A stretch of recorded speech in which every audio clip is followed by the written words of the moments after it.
You know what's secretly draining your energy more than your phone on 1% with 28 apps open?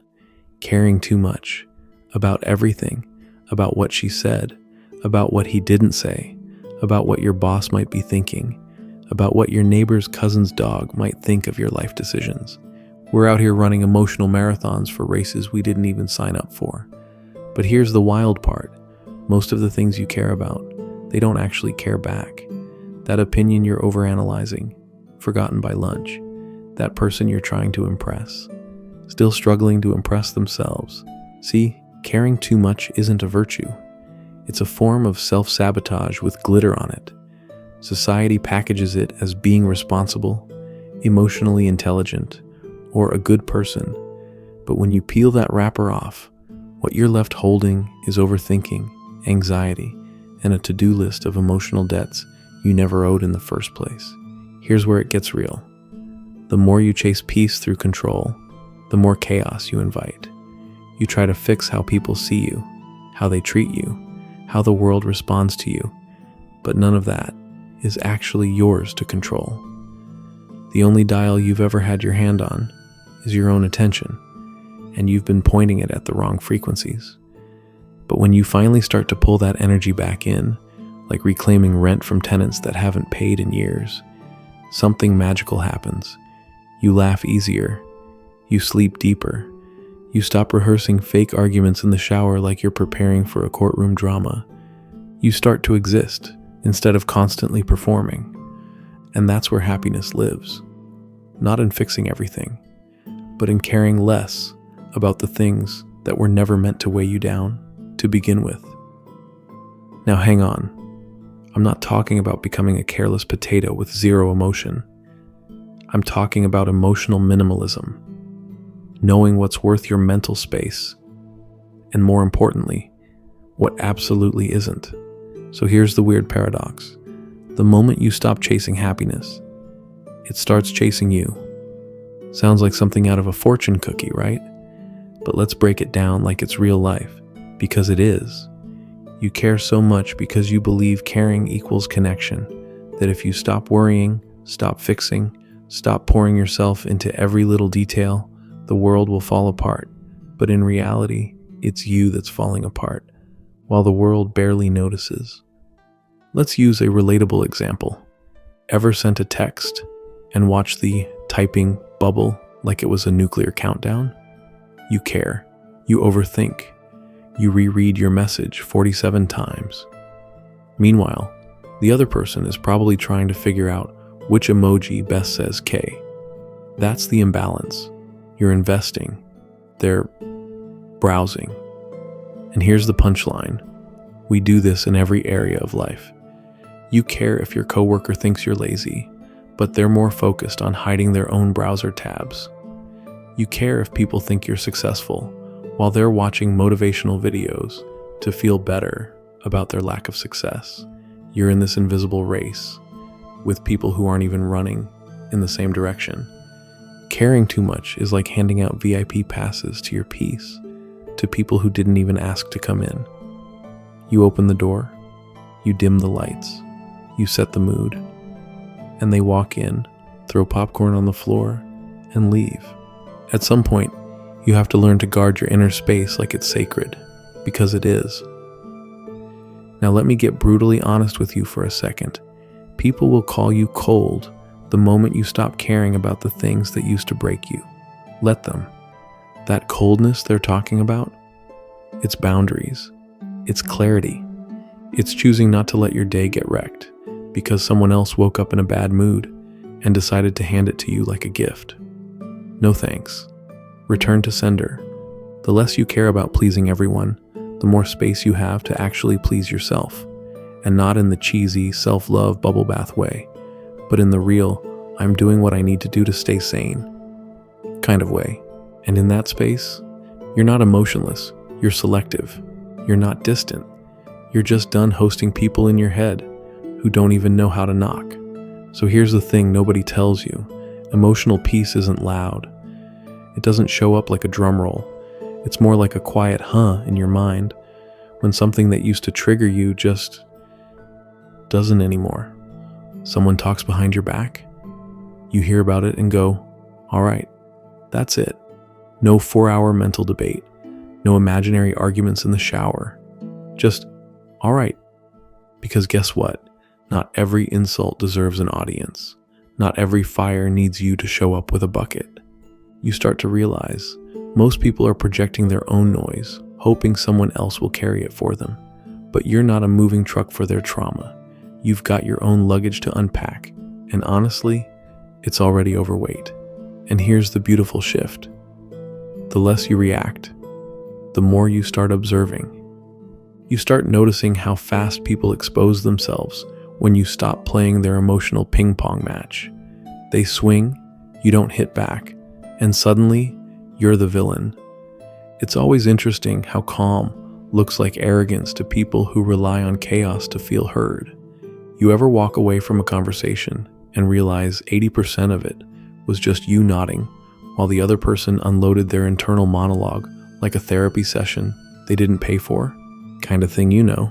No, I must be the only one. But seriously, people don't want you to stop caring.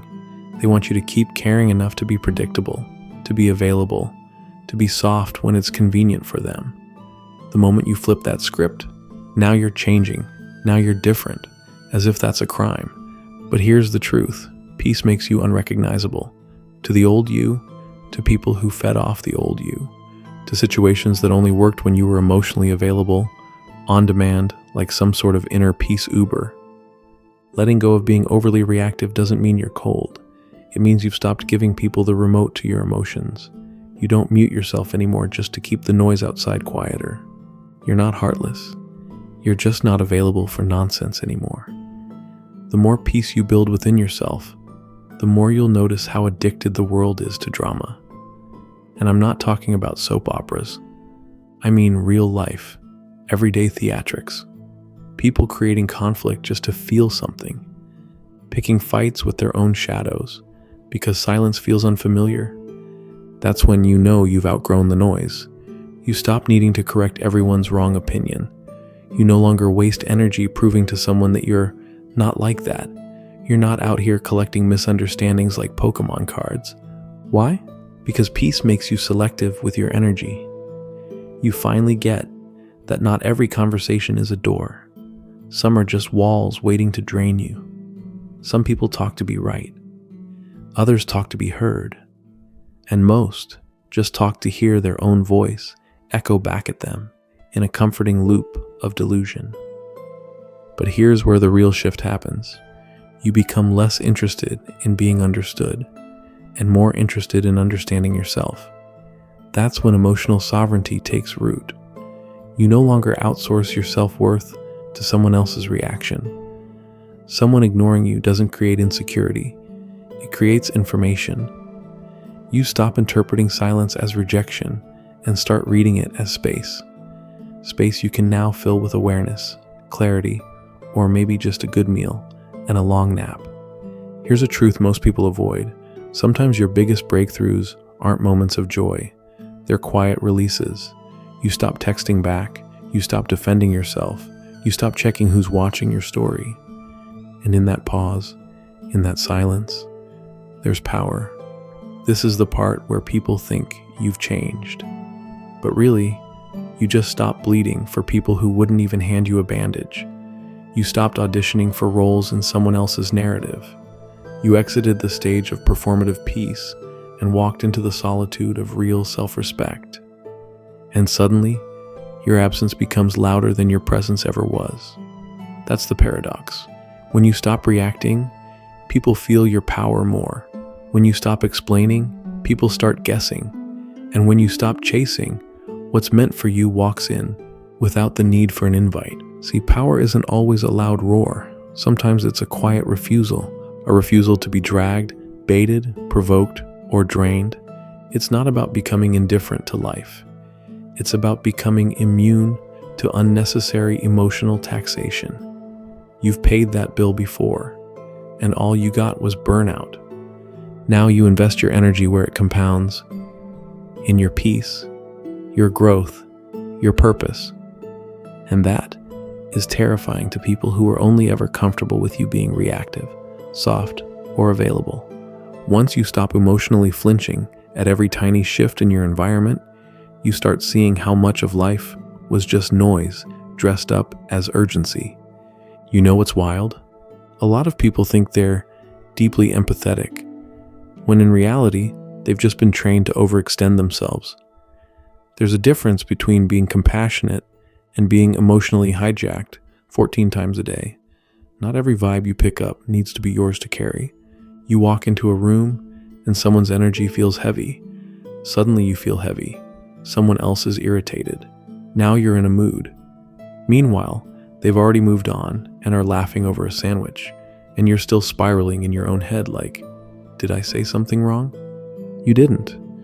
You just haven't learned yet that energetic boundaries are just as important as physical ones. You're not rude for protecting your peace. You're not cold for pulling your attention inward. In fact, people-pleasing often starts as a survival strategy and ends as self-abandonment. Here's a question you rarely hear.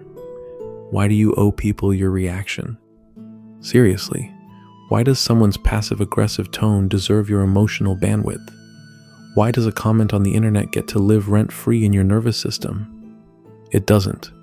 Or rather, it used to. Until now. This is where a quiet kind of rebellion starts. Not dramatic, not explosive. Just you, not participating in the chaos anymore. It's like you realize, wait, if I don't react, they lose control over me. And that's when it clicks. Most of the world runs on emotional manipulation. Not always maliciously, sometimes just unconsciously. But it's there. The subtle guilt trips, the emotional baiting, the expectation that your mood must mirror theirs or else you're the problem. Nah, you're not cold, you're calibrated. You're not distant, you're discerning. You're not over it. You just realize your energy is too expensive to spend on what doesn't grow you. And here's the part people don't always talk about. Peace gets boring. At first, yeah. You'll miss the highs of being validated. You'll itch for that little dopamine hit from defending yourself just right. You'll feel the urge to jump back into the mess just to feel alive again. But that urge fades, and what replaces it is something far more powerful: clarity. Not that jittery false clarity that comes from reacting quickly, but the slow burning, unshakable knowing that says, I don't need to be everywhere. I don't need to respond to everything. I don't need to fight battles that were never mine to begin with. It's like graduating from emotional high school. The drama, the over-explaining, the obsession with how you're being perceived. It all gets boring. Not beneath you, just irrelevant. And you realize most of the battles you were fighting weren't even against others. They were against your need to be liked. Kind of thing, you know? No? I must be the only one. But that's okay. That's exactly the point. There's this strange power you unlock when you stop trying to be emotionally bulletproof and instead become selectively available. You don't need to harden yourself. You just need to stop volunteering as tribute for every emotional tornado around you. People think strength means never being hurt. It doesn't. Real strength is when you can feel something deeply and still not let it drag you around like a puppet. You can care, but on your terms. You can feel, but with filters. You can love, but without losing yourself in the process. It's not about becoming numb. It's about becoming intentional. When someone projects their chaos onto you, your old self might have jumped into fix-it mode, or over-explained, or spiraled for hours wondering what you did wrong. But your next level self? They just tilt their head and think, this isn't mine. And they move on. This isn't arrogance. It's clarity. It's knowing that not every emotion needs to be caught, not every insult needs to be answered, and not every invitation to a fight is worth the RSVP. You start living by a new internal code. You don't brag about it. You don't make a speech. You just disappear from the games you used to play. Suddenly, people don't know how to push your buttons anymore. Not because the buttons don't exist, but because you unplugged the whole damn machine. This level of detachment isn't cold, it's clean.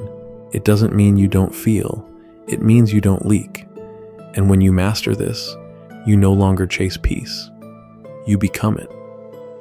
Not in a fake Zen influencer kind of way, but in a grounded, unbothered, I've got nothing to prove kind of way. So if you're still giving your energy away to people who haven't earned it, maybe it's time to stop. Stop explaining yourself to people committed to misunderstanding you. Stop giving your time to people who would never show up for you the same way. Stop reacting to noise like it's music, because silence is where your power is. Not the kind that screams dominance, but the kind that makes people rethink how they approach you. And listen, if any part of this made you go, damn, I needed this, then don't just scroll away quietly. Subscribe. Join us. You clearly vibe with this level of thinking, so why leave? You made it this far. That wasn't random. Let's keep going.